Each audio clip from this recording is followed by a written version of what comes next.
Oh, fantastic. Good evening, everybody. We are here for your École de Fromage, Haute Fromagerie webinar. I'm just going to tell you a little bit about the Academy while we let all the participants join. Please wave at Philippe and his cow in the corner. He's here with us, mucking about. As you can tell, one of our presenters this evening is a sensory expert, but also loves a laugh. So we're here to tell you lots and lots about fantastic cheese, but also to make you smile. Do we have a name for the cow, Noemi? Fifi. Pardon? Fifi. Fifi. Okay, we have Fifi the cow. And we have Philippe. Claire is saying she can't hear anything. Can anybody, so the chat's working. Can everybody else hear? I can hear, so Valerie can hear. I can hear fine. Hooray, hooray, Okay. hooray, hooray, hooray. While you're in the chat, I'm so happy the chat's working again now. Do put where you are joining us from, which country, because I'm delighted to say Noemi is in Israel and Philippe is in Argentina this evening. So that's fantastic. I'm going to tell you a little bit about Academy of Cheese, how we're doing. Some of you may be already studying with us. Those of you that aren't, there are 3 levels of certification now. We started rolling out the level 3 certificates. I can't say my words now, Philippe, you're making me laugh too much. We rolled out level 3 modules, the start of them just before Christmas. There's now cheese making 1, regulation and good practice 1, and the fantastic cheese library. So for you, those of you that are studying with us, you'll have noticed a whole tranche of new cheeses in the cheese library. There's 200 of them from 48 countries.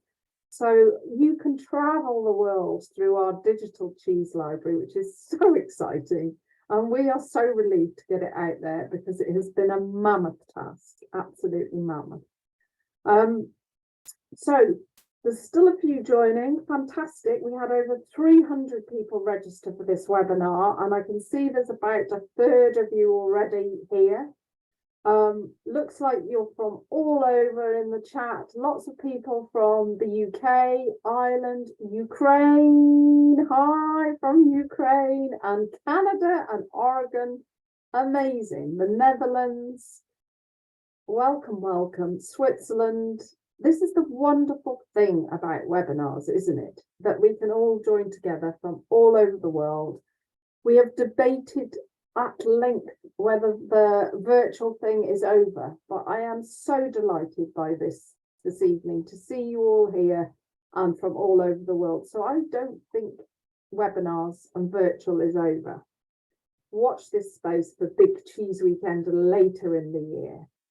So let's get cracking on all of these iconic, fantastic French cheeses. I hope you've managed to get your cheese. I have mine. I'm so happy. So I'm going to introduce you. A lot of you will know Noemi Richard already. She's been with us for over 3 years. We're running into our 4th year and has been here presenting webinars with me and with other experts from around the world. Noemi is head of cheese education. What a job at L'École de Fromage. She actually created L'École de Fromage, a school, and has trained many people all around the world. So welcome, Noemi, all the way from Israel. Delighted to have you with us. And then we have Philippe, who's going to be cracking jokes all night, I think, with his little cow, Fifi. Hooray! Philippe is a sensorial analysis expert. So he is an expert in sensory, and these two amazing experts actually trained the World Cheese Award judges this year. So just before, the day before, you took, I don't know, was it about 80 judges and they put them through their paces on all the different ways of using your senses to taste and judge cheese. And we're going to bring some of that to you tonight. So how amazing is that? The cheeses that you're going to taste are also studied at the different levels. So we've got the Croton is at level 1, Academy of Cheese Certification. Saint Nectaire and Marolles is level 2, and Blue d'Auvergne is in the level 3 material. So I'm really pleased about that. Those that are studying at those levels, this is a great little study group for you. But please do put any questions in the chat or the Q&A. We will, I'll pick those up, or the Noemi and Philippe will pick those up at the end. So without further ado, Noemi, Philippe, over to you guys. Rock and roll. Here we go. Thank you, Tracy, for this amazing intro, and welcome, and thanks everyone for joining us. It feels a very warm crowd, so very glad to be here and to share this experience again with Philippe, with whom we started actually together in the construction of the École du Fromage. The École du Fromage was actually first built in South America, in Chile, where we based a team there and then developed it around the continent to later on bringing it first in the UK and become the Cheese Academy training partner, one of them. So it's great to be now with you guys all around the world, around the UK, sharing this sensory cheese tour, because again the École du Fromage has this one mission to share the passion for cheese and bring cheese education in order to enhance the quality of the cheese and also the understanding. So that's our proposal today. We are here for a French sensory cheese tour, so we're gonna go for a little journey around the different regions of France, but also a journey around the cheese tradition, the cheese technology, and of course a journey around our senses. So we're going to try to put that together and pass about 1 hour through all these aspects. And please again do let us know if there's any question. Tracy is watching out in the chat. So let's start. Philippe, over to you. What is sensory analysis? That's perfect. Many thanks, Noemi, and hello to everybody. So just before tasting product, to have an idea about what is sensory analysis. For instance, when you type on your computer sensory analysis or sensory evaluation, you have many references. It means that when you use Google, you have close to 3,000 millions of reference. It means that if you want to read everything, it will take 2 lives reading night and day. So it's really something which is crazy. But there is just one definition, which is everybody is in agree with that, saying that sensory analysis is a scientific discipline. Scientific, it means that you need to have some norms, some standard, and so on. And this scientific discipline is consisting in an objective and qualitative and quantitative examination. So it means that if it's quantitative and qualitative and examination, it means that you will use your sense in a way to have a response to a simile. And this examination is regarding the organoleptic properties which are of a product, which are coming from your senses. So it means that if you use your senses, the man is the instrument of evaluation of the product. So I believe that when you want to have a close definition, it's only these words that you have to keep in your mind. In sensory evaluation, when we just talk regarding everything, it means that we have a rule. And this rule is well known as 5-3-3 rule. So it means that for the first is the 5, it's coming from the way that we have 5 senses that we will use to describe all the product. And the Greek philosopher Aristotle was the first one, many years before Christus, to say that we could describe everything in the nature, not only food, not only something, but everything using our 5 senses. And you know your 5 senses. And now this definition of 5 senses, now we say that we have close to, in fact, 33 senses. It's because if we use the 5 senses, it's impossible to describe pain, dollar, everything, equilibrium, it's impossible. So we have 33 senses and many more, but in fact, for sensory analysis, we will use our 5 senses, which are the well-known. It's the 5. The first 3 is regarding which kind of stimuli you have. The first is mechanical. It means when you touch, when you hear, it's coming either for pressure or for the waves that you receive. So it's mechanical. The second kind of stimuli is chemical. When you smell something, when you taste something, it's coming from molecules. So it means that chemical, it's a link between a molecule and a receptor. It's a second stimuli that you use in your 5 senses. And the last one is the light. So it means 5 senses, 3 kind of stimuli, and the following, it's the second 3. It's because we have 3 kind of information. The first one is the hedonistic one. So it means when you say, I like it, I dislike it, it's good, it's very good, it's beautiful, it's totally subjective. It means that it's your own judgment. So in sensory analysis, when you are a member of a panel, of a tasting session, this subjective judgment, you have to avoid it. It's because it's a consumer evaluation. So it means when you have a panel, subjective judgment, I like it. If I like it, I can ask to Noemi or to Tracy, and maybe they say, I don't like it. So we have something which is not close to reality regarding your product. You have to put it away because it's for the consumer.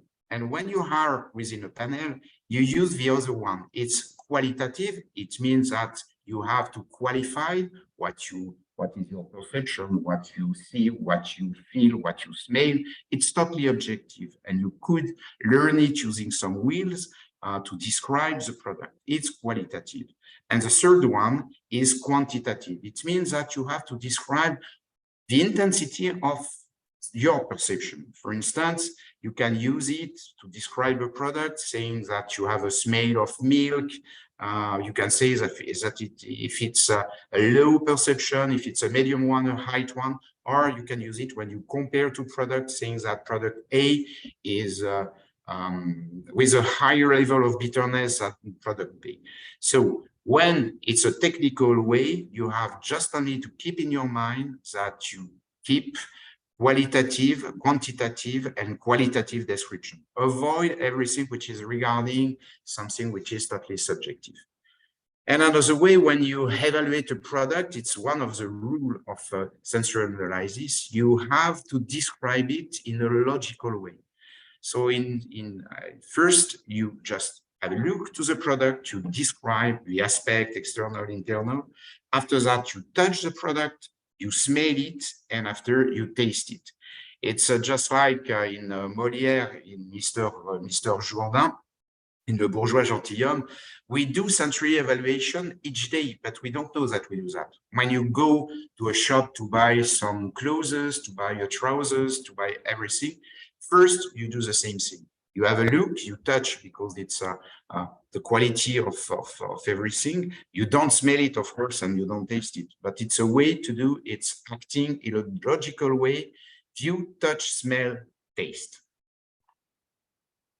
Noemi? Okay, so we're actually going to go through these 4 steps, and we're going to stop on each cheese of our journey for each sense. So we're going to select specific cheese for specific sense, and this is how we're going to really apply the five senses and the 4 steps process in a way that will be dedicated to each step of our journey.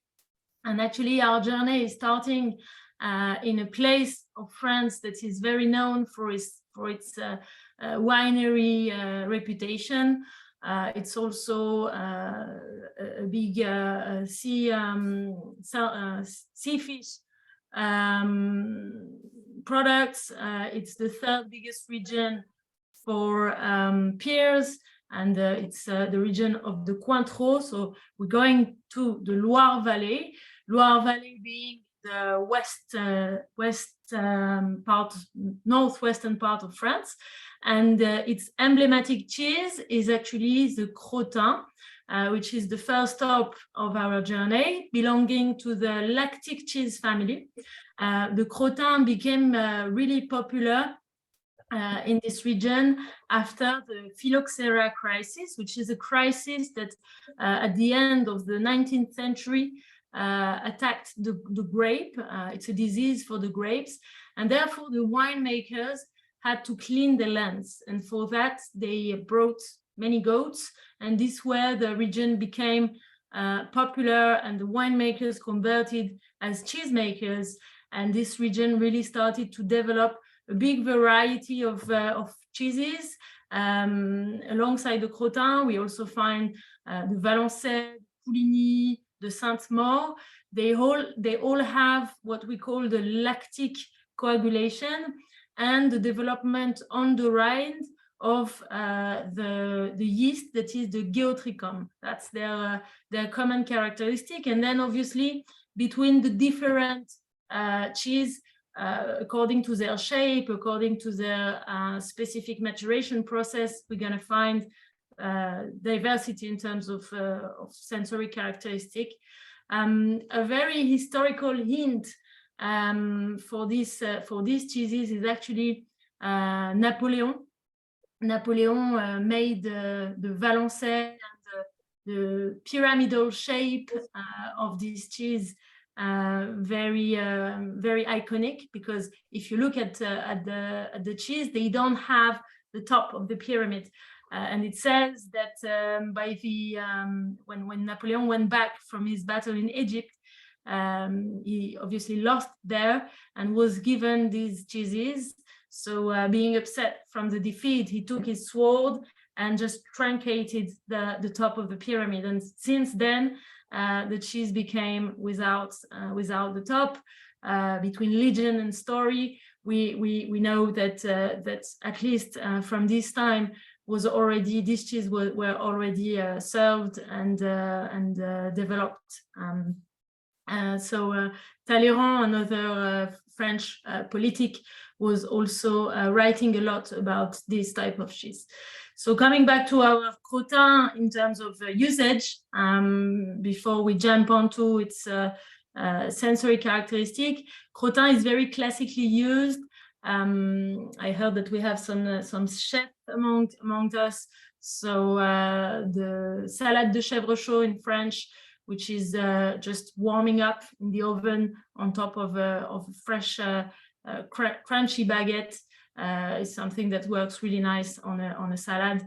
And when it's down to pairing, we highly recommend to let yourself be guided by the wine of these regions, especially white wine. Can be Sauvignon Blanc or Chardonnay grape varieties. The Sancerre, for example, is a great Sauvignon Blanc that growing together with the Crottin, and therefore a great match. So let's apply now with Philippe the visual aspect, which is the first step of the tasting. Yeah, so as you say, we will stop for each cheese on the spatial, on the sense, and to say and to see what we have to describe. As I said, the first thing is you have to act in a logical way. The first information that you can have when you see this product, it's the size, and the size gives you some information regarding in which location you can find this product. It means that, for instance, when you have large wheels, just like Gruyere and everything. You know that when you have large wind, it's coming from mountains or medium mountains areas. It's because they just produce it and they have to send it and to sell it in the market. They cannot go each day to the market to sell it. And it's also, they use it, it's a form of conservation of the milk, and they use it for their own food and so on. So what we see for this product within the size, it's a small one. It's a really small one. It means that this product is coming from not altitude area, but it's coming from the plain and so on. You have also information regarding the shape. It's a cylindrical. It means that you could have with the product a kind of logical and homogeneical way of ripening of it. It's because the ripening of it is coming from outside to inside, and you have not a huge variation between the diameter and the height of the product. This one is a cylindrical, and regarding the rind, you can see that it's before cutting it, the rind, it's not decorated. The rind is really vermiculated, it's fluffy. It's coming from the growth of the mold. The color is regular. You have some yellow parts. It's not yellow, it's ochre part and so on. And it's spatial thing that it could be, when you have a classification, it could be classified in the family of soft ripened cheese, but coming from milk from cow. Here you have an explanation and a kind of overview of what you can consider and what you can qualify, describe the rind. So you have vermiculated, it's a classic one, coming from bloomy rind you find in product like Camembert, Brie, and so on. The wash rind, H rind, it's a form of a conservation, preservation of the product. Mainly, it's used for goat cheese. A gray rind, complex, smeared pits with mites. It's coming from mimolette, and you have serums who just perforate the rind and give some oxygen to the paste. A waxy one, classical Edam and Gouda. Smoke one, which is also a way to protect the product and to give it a spatial aroma of smoke and so on. So it's this one. After that, you have described everything. What you do, you cut the product in the middle. You take a piece of it, you cut it. It's easier for a soft ripened cheese, but you have some instruments, some tools when you have some big wheels. What do you do? You cut it, and after that you just have a look to the rind. The rind, it's a thick one. You can see that between the center of the product and the rind, you have what we call a creamy line. It's the beginning of the maturation of the product. It's because at the end, when your product is really well ripened, this area of we just called about the lactic earth, it will disappear, or just arriving to a small thickness.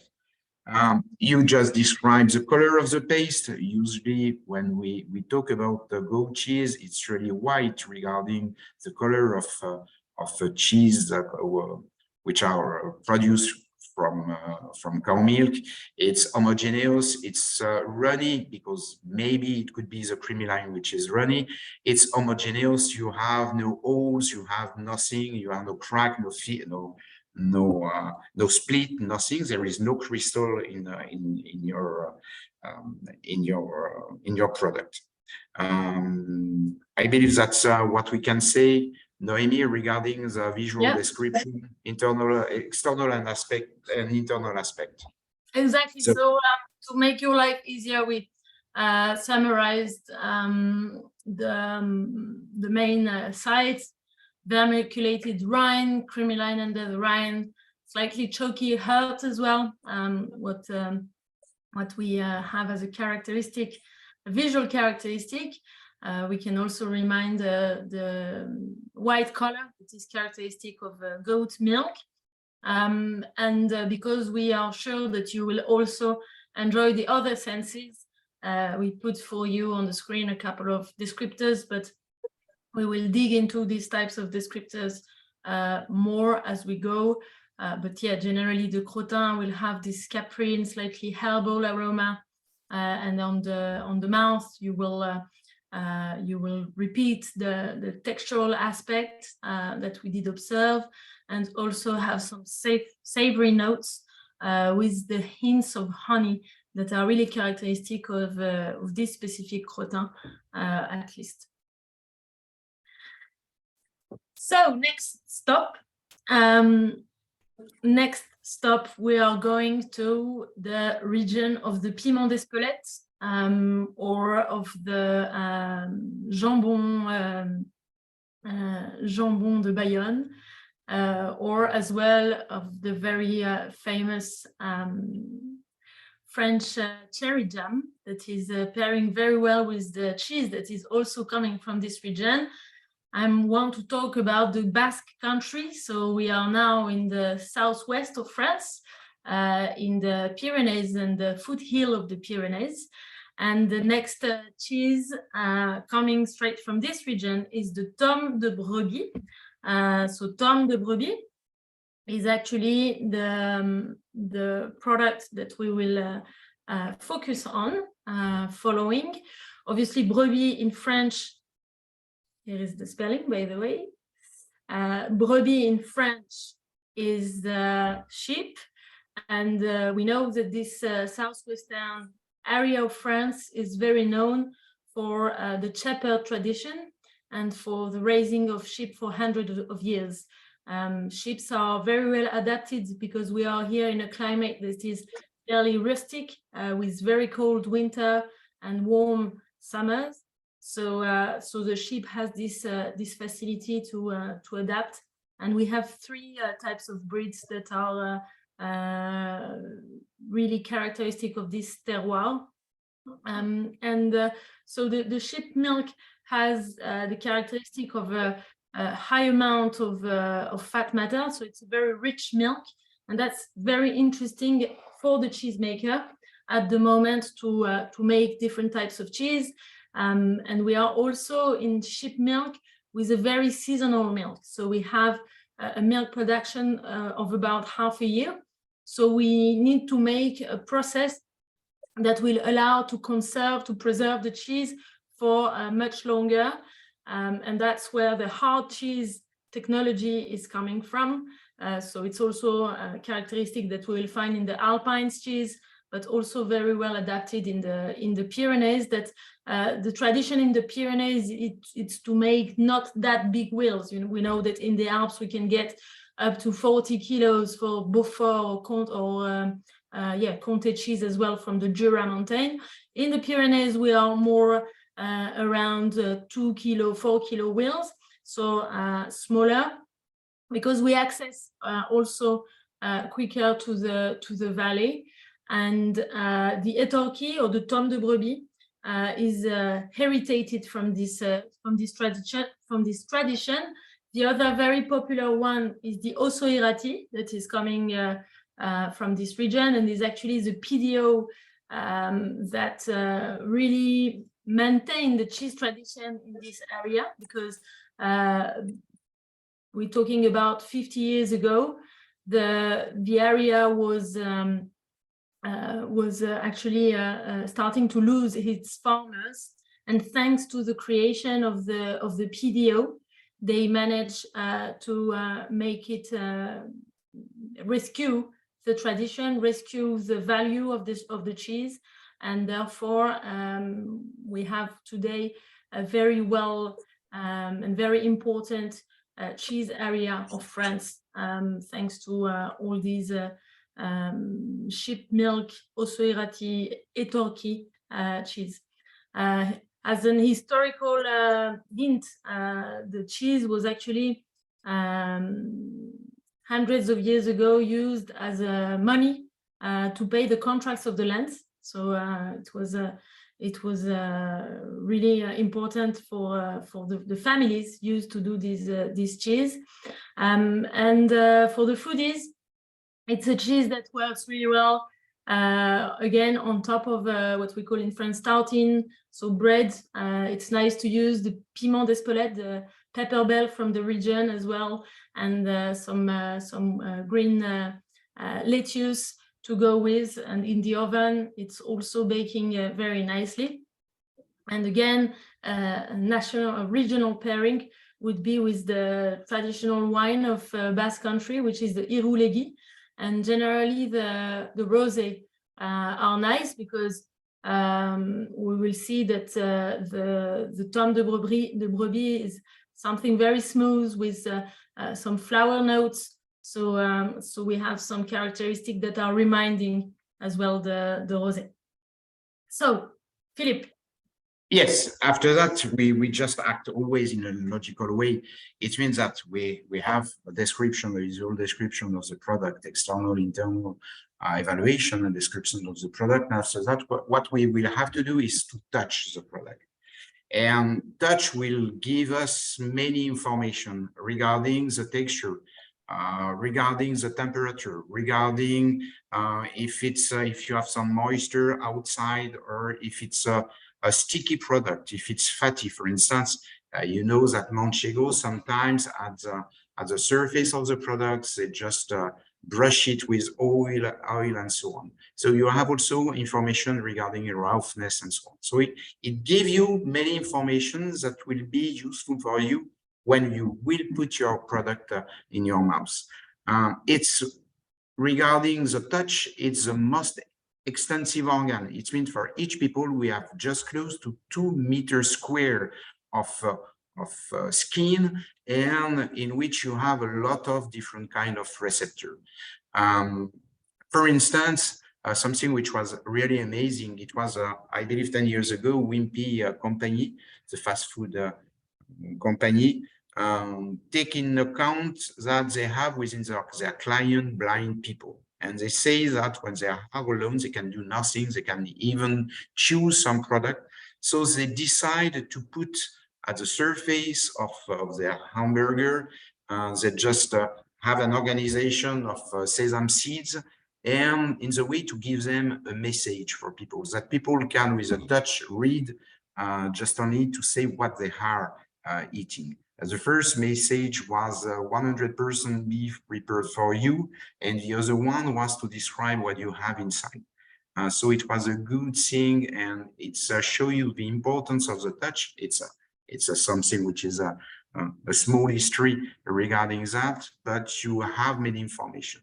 When you taste with your finger, taste with your finger means that first you put your finger at the surface of the cheese, just only to touch it, and you have information: dry or wet, oily, sticky, smooth, rough. And when you touch your portion of a turkey, you can find that it's a little bit rough. It's not oily. It's not wet, and it's something which is a good description of it. And after that, you have to take a piece of the product between your 2 fingers. You put it between your 2 fingers and you press it. And you will have information regarding if it's a soft or hard texture, if it's something which is gummy, elastic, and it will give to your brain some information regarding what you will have to do, which kind of effort you have to do when you will masticate. So it's a way, and it's a way of description for the product and for technical people, but it's also for you, for consumer. It gives some information to your brain to do what you will have to do. Noémie? Yes, so if I summarize in terms of texture, we have a rough rind due to the washing of the rind during the maturation process, and a very smooth paste. Here we cannot really talk about something elastic because it's still pliable, but it's more something gummy in terms of texture description. And then because you are all, I'm sure, going to enjoy as well other senses, you will note the buttery and young fruit character in the nose, with the hint of the sheep milk, but not too intense, I would say.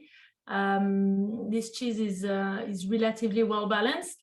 and got some savory hints as well on the tongue. We will get into this type of descriptors later on, but please keep enjoying the other senses, and we are now going to our next region. But Noémie, just before what we Yes. what we will have to say also, it's that I believe that it was 3 years ago or 4 years ago, a same cheese from the family of Etorki, from this kind of product, was judged as the best cheese in the world. It was Esquiro product. It's the same kind of family, the same kind of paste, the same kind of milk and everything. Yeah, exactly. And yes, next up, we are going to the volcanic area of France, very known area for its forest and rivers surrounding the volcanoes, and lots of great gastronomy around it, not naming all the charcuterie and the dish specialties like the pot-au-feu coming from the Massif Central, which is actually the center mountain of France. And it's a region that is very known cheese-wise because it's the biggest region for PDO cheeses. We find there lots of different PDO style, and we will mention 2 of them actually, because we're starting now with the Saint-Nectaire, the biggest PDO of this area from Massif Central.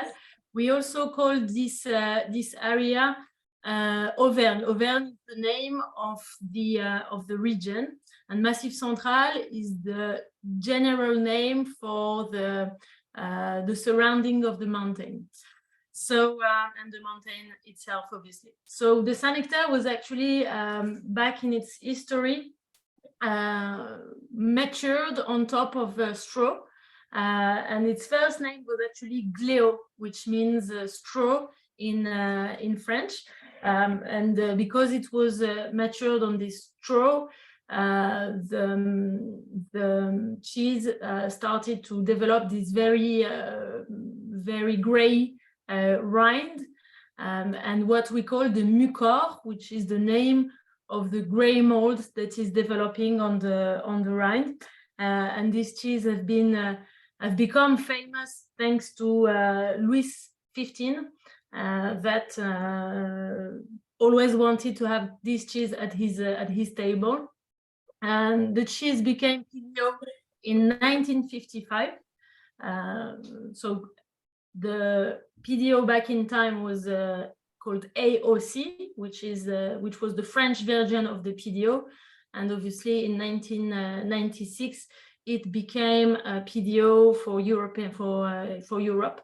And the PDO wants the Saint-Nectaire to have a minimum of 28 days for the big wheels and 21 for the small wheels. So here we have a wedge coming from a big wheel, and we have a 28-day Saint-Nectaire, so a relatively young Saint-Nectaire.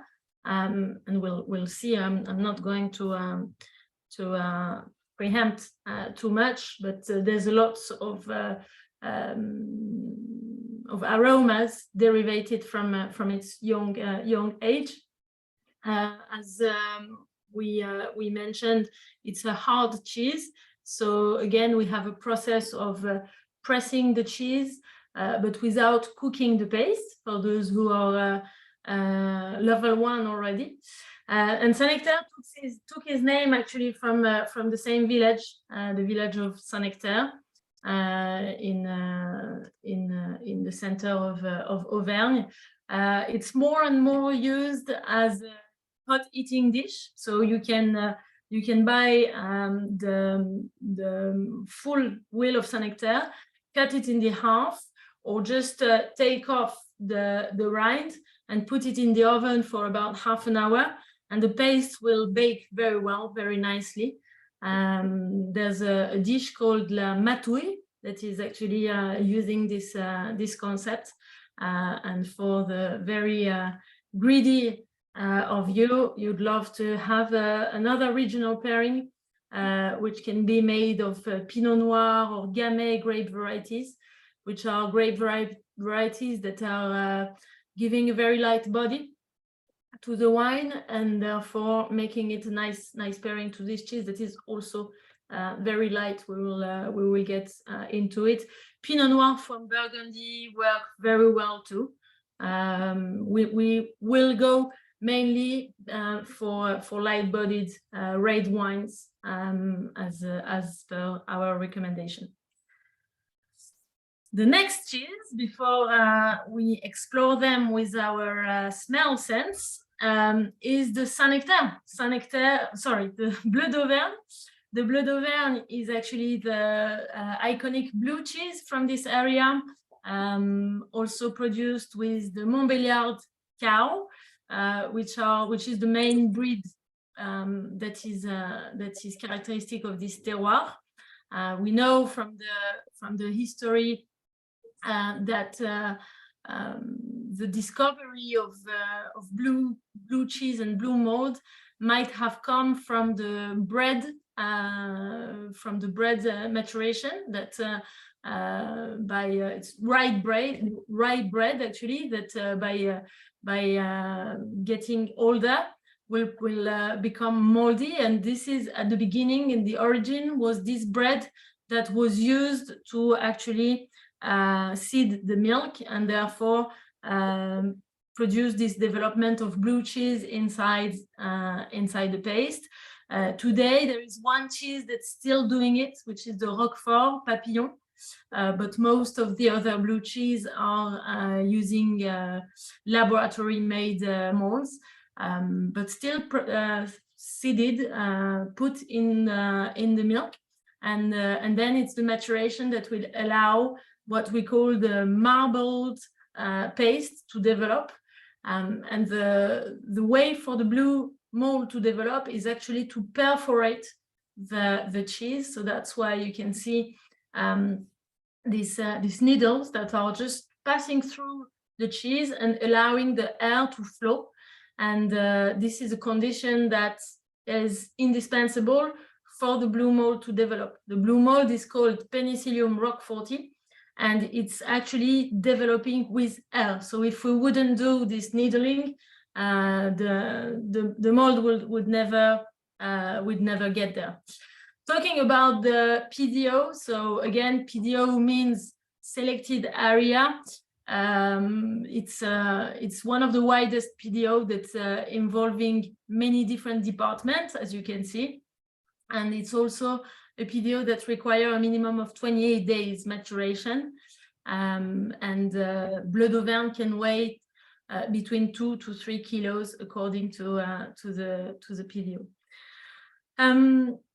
Another nice way to use it, it's also baking on pizza, on quiche. It's a very nice product that will give a little hint, a little spiciness to any dish, and it's also, to my view, very nice for salads. Again, it's really enhanced the flavors and giving a kick. Sometimes can replace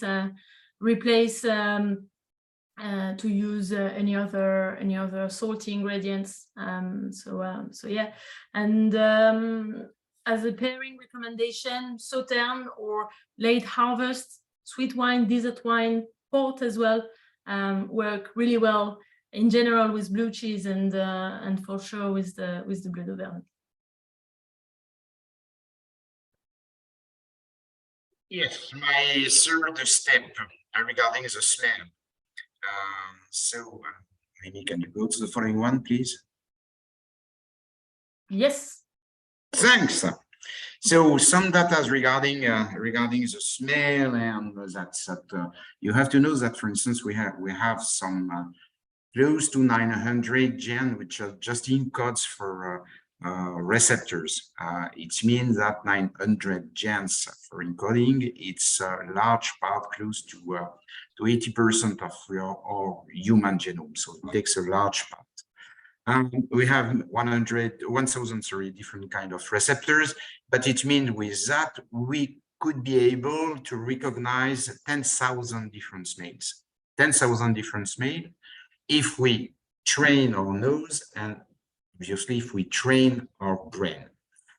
It's that someone who is an expert, you know, the nose for perfume in south of France are just able to have a decomposition of different perfume in smell. So we could differentiate 10,000 smell. But we have 20 millions of olfactory cells? Usually and theoretically, we could difference 1 billion of different smell. I don't know if in the world and if the creation, the planet, we have 1 billion of different smell, but it's our potential of recognition. But sometimes, you know, even with that, even with this fact, what we say that we have a phenomenon which is named verbalization. It means that when you smell something, sometimes you know what's that, but you are really unable to say what is. For instance, you just go in the street, you smell something, you say, I know what's that, but I'm unable to say what is. It's just only because your brain is working like a photo, a picture album, and has recognition of the smell is working by the creation of a signal, electrical signal. When you have the link between the molecules and the receptor, it's you have a creation of a signal which go to your brain, and you have an association with the intensity of this electrical signal and a kind of picture. And when you smell something, your brain is looking at which picture corresponds the intensity of the signal. So sometimes your brain is working, is doing many things, and you smell something, your brain is working, and never it could find the picture at which corresponds the intensity of the signal. And this phenomenon is a verbalization. When you just grow, when you are just close to 60, 70 years old, you have two phenomena. It's the first one is a decrement of number of olfactory cells and receptors. And the other one is just that your brain is working slowly than before, really slower than before. So it means that you have some difficulty to recognize and to have this kind of association. So it's the phenomenon of working. And when we just talk about the cheese, when I say within the rules 533, the second three is regarding the information. It's when you smell something, you have to describe and to give a name of your perception. It's mean to describe, it's a qualitative information. You say that, for instance, within cheese world, we have 7 kinds of families to describe a product. Families just like lactic, when you say milky, buttery, grassy, vegetable, fruity, floral, nutty, roasty, animal, earthy, and mushroom. It's the 7 families that you can learn using wheels of aroma and some dates. It's a qualitative information. And after that, you have to give a quantification of your perception. And you say that is it a weak smell, a strong one, a medium one, with a decomposition between lactic, for instance. If you smell some milk, you have to say if it's weak. After that, you feel also you can find some fruitiness and so on, and you have to say that if it's a weak or a strong. It's a way to describe the product. And when we just have a look to it was to the Saint Nectaire, when it's a piece of the product. When you smell the rind, the rind is with a smell of barn. It's a farm. It's something which is a dry with a hard and huge intensity of farm barley and so on. But when you smell the paste, you could have, for instance, smell of milk, milky, and so on. So you have a difference between the paste and the rind. So I've seen that there is a question regarding where we can find this kind of wheels. Just only you type in Google cheese wheel or something, and you could find it. Hard cheese and so on. And you have also in the Academy of Cheese website, in which you have this kind of wheels to try to learn to recognize. Just something you can see that within the wheel you have two levels. For instance, the first level, when you see the wheel which is in the middle, you have it's a comté. You have the first circle which is only with the family. It's what someone basical with not training is able to recognize, to have a differentiation between lactic, fruity, roasty, and so on. It's what the people can do. It's without any training. The second circle, it's something which is with more detail. It's with a training, you can have a decomposition within the lactic family. You can find creamy, buttery, butter, cooked milk, fresh milk, acidic, yogurt, and so on. So with the training, it's for specialists, for people who are just trained for made differentiation, standards of product, or analysis of competition. You have to be able to have a decomposition of all the family in something which is more precise and so on. So it's the two levels, and you have a third level, a third circle, which is done for expert, and it's more precise. So it's this kind of way, but with this kind of wheel, you can find, you can learn and try to describe your product in a term which is more precise and so on. Noémie? Indeed. I think you covered the main aromas that we can notice, and you spoke about the difference between what we smell if we just focus on the rind or on the paste. And we have in the Saint-Nectaire this duality between a more animal character, a more we talked about strong notes or earthy character on the rind, and the heart of the cheese is actually much more nutty, buttery, and yeah, very smooth in terms of smell. So we have both worlds that are coming together overall. Again, if you want to keep going in the tasting of the Saint-Nectaire, you'll also find this gummy paste in terms of the texture, something that is very smooth, a little bit like we have with the Tome de Brebis. We have this contrast between a rough rind and a more smooth and gummy paste. Savory notes on the tongue with some sort of sweetness, with all the aroma that we talked about coming through, so earthy character and buttery notes.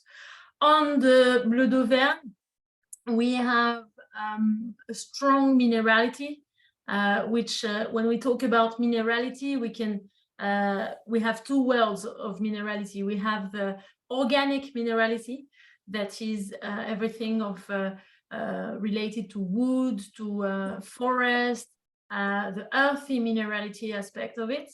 And there is the inorganic minerality, which is more the stone fruit, the stone character that we have in some wines. For example, in some dry wines, we can find this inorganic minerality. In the Bleu d'Auvergne, we are very much into something very organic. We have lots of forest attributes. We have something that is almost when we go to the forest very early in the morning, and there is still the rosé, there is still the wetness of it, and the smell that's coming through. Also, the cavey character of the blue cheese is characteristic. Today we speak about the blue notes, which is kind of allowing all these detailed attributes. So that's what we would highlight in terms of smell characteristic or aromas, as Philippe said, about the Bleu d'Auvergne. And again, a little hint of savoriness, a bit more intense actually, for the blue cheese. In general, blue cheese have this hint of salt slightly higher, because of the actual maturation and the fact that it's a very soft cheese. And we will use the salt also as a way to thicken the rind and to make it strengthen. So that's a technological attribute, the salt in the blue cheeses. So I think that's the central massive smell characteristic. And we can go back to our journey, keep going to the northern part to finish actually our trip, unfortunately, but there will be other, I'm sure. Philippe, you'd come for others. I'm sure you would. So where are we going? We're going to the country of the chicorée, which replacing the coffee or the very classic French beers, and the actual endive in French. I forgot the name in English, but it's the salad, the lettuce that you can see on the top of the screen. The name will come back. It's chicory.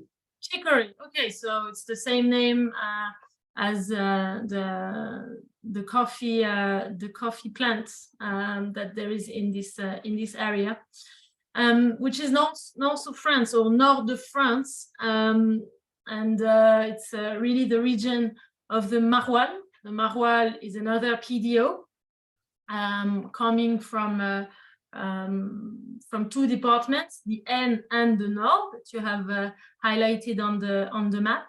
And maroilles is known to have been an historical monk cheese created in the Abbey of Maroilles at the end of the 9th century, so a very old cheese. And the monks would have been the one that were at the origin of the concept of washing the rind. So it's just by hand using a solution of water, sometimes a little bit of starter, sometimes salt as well. And by hand in general, or with a brush, we will wash the rind in order to feed the rind and to feed the actual starters, the actual microorganisms that will then develop. And they will develop in two ways. They will develop the color of the rind. So that's why these cheeses have this very bright orange rind. And also, obviously, the aromas of the cheese. That's what makes their intense character that we will describe more into details with Philippe. Again, in maroilles, because it's a PDO, there's lots of different attributes. There are 4 types of maroilles, from the full maroilles to the quarter of maroilles, with different expectation in terms of weights and times of maturation. You have them all on the screen, and this comes as one of the emblematic washed rind cheeses. There's many others, but maroilles is actually became so famous because of a movie about 15 years ago that was launched in France, which is the movie Bienvenue chez les Ch'tis.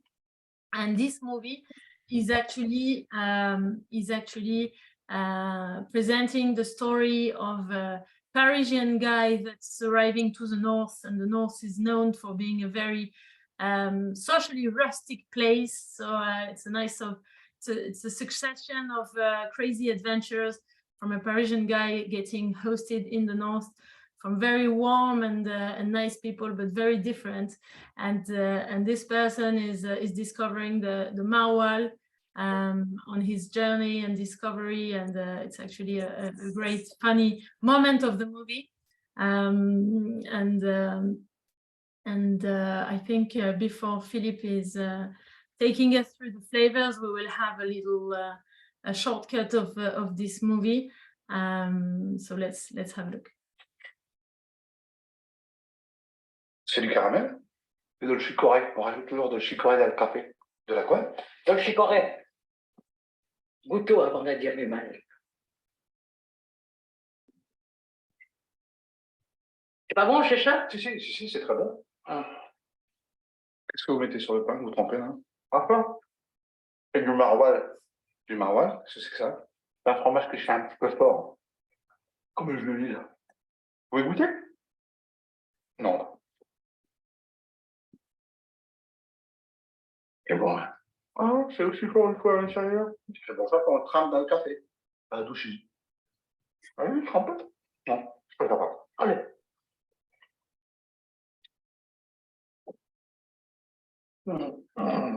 Ouais. So yeah, another way to use the maroilles is actually to dip into coffee or into chicory coffee from the north. They actually do it, and it makes it actually, it gives it some caramel notes. It really enhances the cheese, so not that a bad idea.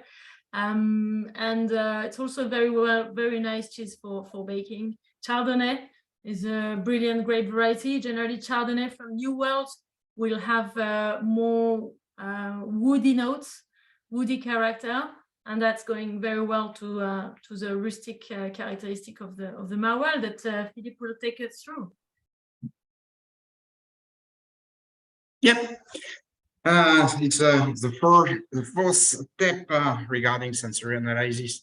It's now it's in the logical way to put the product in your mouth and to have an idea regarding the taste. But when we just say that taste is something which is complex, which is you have different factors within the taste. The first one is simple flavor, you have complex aroma, you have the texture, you have trigeminal sensation, you have persistency of the product. So the first is a simple flavor. You know, everybody knows the simple flavor: sweety, salty, acidic, or sour, bitter. We have four, but now since the 80s, we have a fifth one, which is umami. Umami, it's a Japanese molecule. It's sodium monoglutamate, and it was discovered by Professor Ikeda. And it's a perception of a soup, of a meat soup, and which is really salty. And now it's accepted as a fifth simple flavor. But also we had, to the fifth, we had two different things. We had also astringent. You know, astringent is, you find it in wine when you have tannins and so on, and metallic. Metallic, both are just close and added to a simple flavor. So now it's admit that we have 7 simple flavors. But in fact, we know that within the world, we have close to more than 5,000 different sapids molecules. And it's difficult to use the same word, for instance, to describe a grapefruit, which is close to the middle of sweet, acidic, and bitter, and to use the same word bitter to describe a dark chocolate, which is sweet and bitter. That we know that we have to find more than 7 words to describe all the perception. Everybody is knowing this map, the tongue map. It's just like, but in fact, it's just like an AC and the Yeti. It's really a myth. It doesn't exist. It's coming from a mistake during a translation of a paper, which was written by a German guy in the beginning of the 20th century. And he made this study with 1 people, and he just put some drop of caffeine on the tongue, and he say, yes, we can describe, and we have a receptor to describe bitterness at the beginning of the tongue. You have different kind of that, and we know now that it's totally wrong.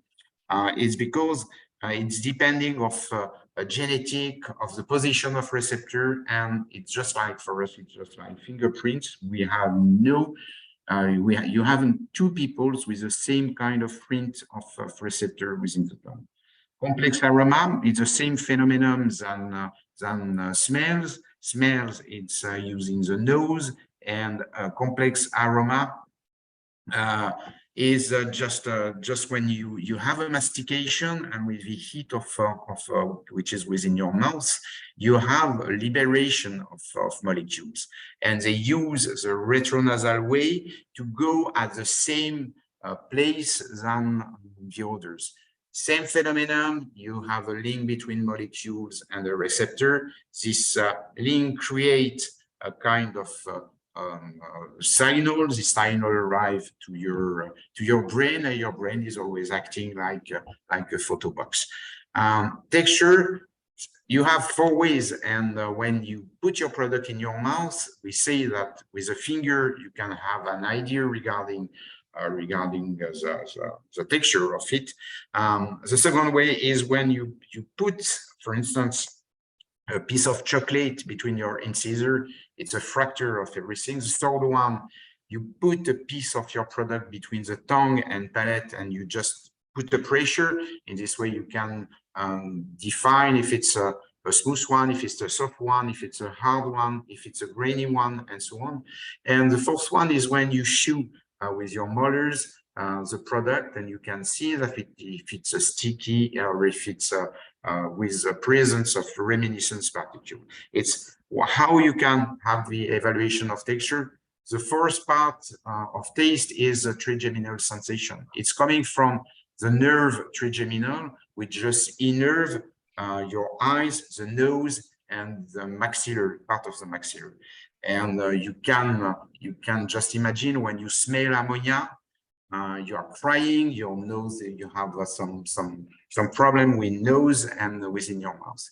And it's what you find, this trigeminal sensation when you cut onions, when you heat ginger, or when you heat the chili. It's that you have its trigeminal sensation. You have few of them in cheeseria, but it exists for some products.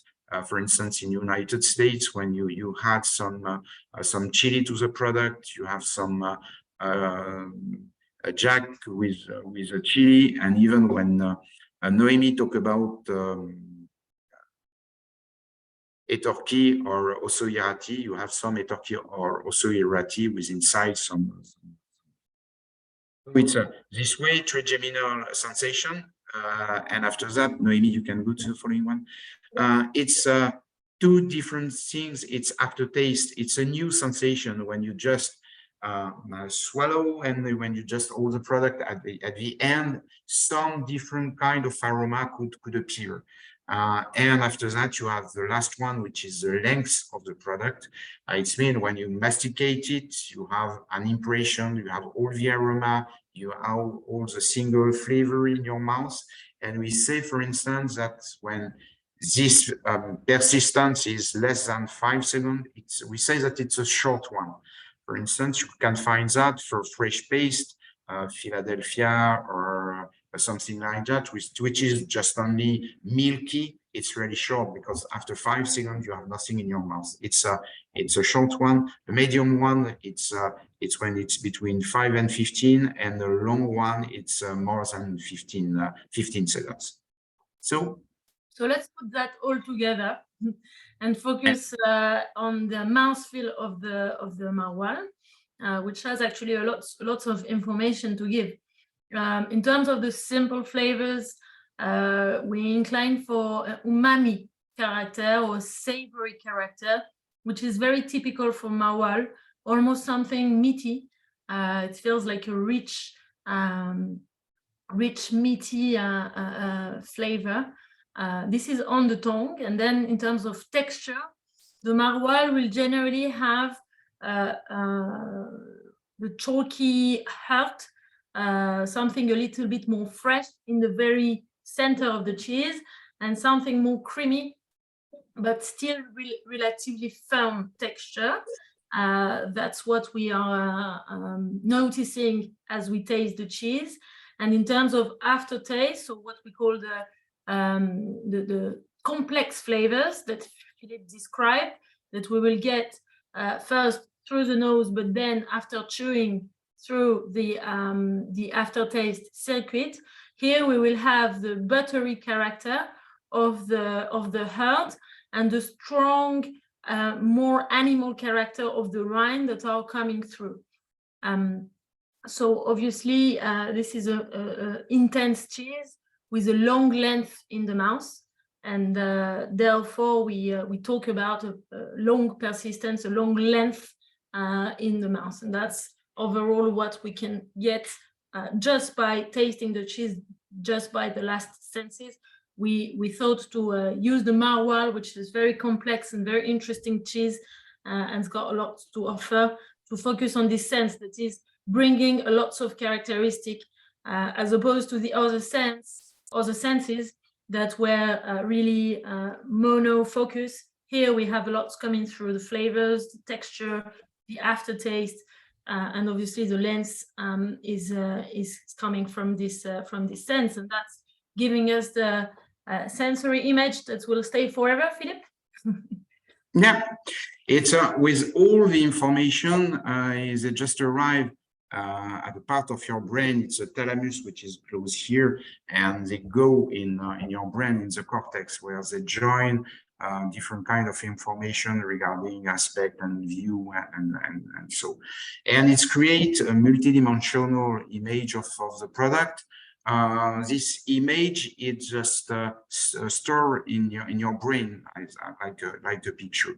And within your memory, you have a lot of words, you have a lot of words to qualify what you perceive. And it's the link between the perception you have and image and you have and the words that create this image with a name, with different things. And it's going to your memory, join for the center of pleasure, and you have create your polysensual and multisensorial analysis with your evaluation, some words, and your reaction is to reject or to accept the product. It's due to pleasures that you could have. The way is, for instance, people who don't like oyster, they try them once, they don't like it, they reject it because it's a taste and of iodine and so on.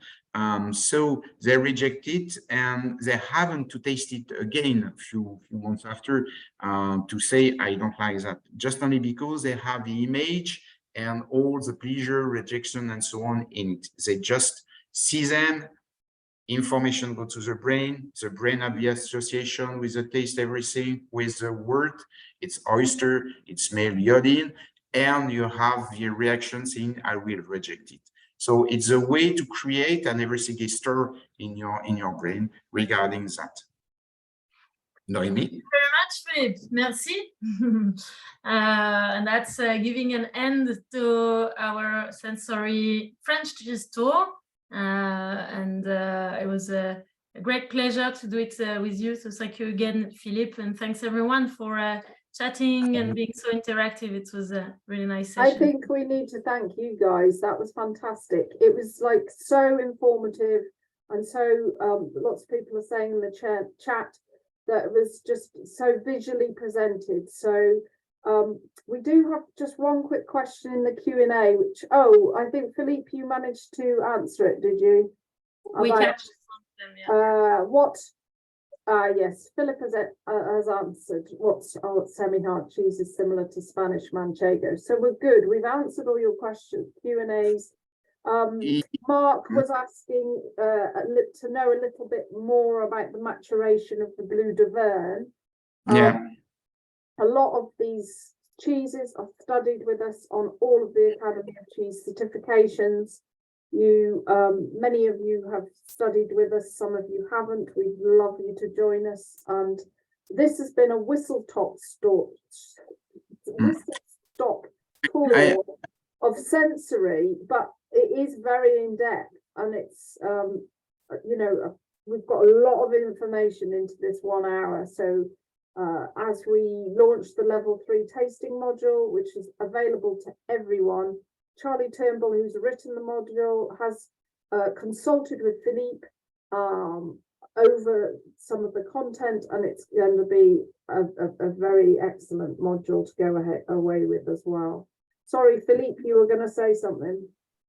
Yeah, just I have seen the question regarding manchego, and I say that manchego, it's a Spanish product, of course, which is made with cheese from have milk, and it's a have milk. It's the race was the species is Manchega. And when you see the texture and everything, which is close to that, it's Tome de Brebis. It's close in terms of texture, but it depends also. We have different kind of ripening for Manchego. For Manchego in Spain, you have 3 different states. The first one is what we call Tierno. Tierno, it's a product with a low level of maturation. It's close to 1 to 2 months. You have the semi-curado. It's medium ripened. It means that it's between 2 and 4 months. And the third one is curado, which is over 4 months of ripening. So when you take it, it's all the tome you could find in France, Tome de Brebis, even tomes that you use to prepare a special meal in France. It's close, but if you want to find something which is close to Tome de Brebis or to Manchego Tierno, with a low level of maturation, you have to taste the Tome de Brebis. It's the same one. Okay, that's brilliant. Thank you. I think if anybody's got any other questions or queries that we haven't answered, there's an inquiries box on the Academy of Cheese website. Do message us through there. We are very responsive, despite being a tiny team. I would like to say, Noemi, as well, the cheese selection in this box, the attention to detail is fantastic. The little signs that you get on every cheese, the blue cheese is on a paper to help absorb a lot of the liquid that comes out of.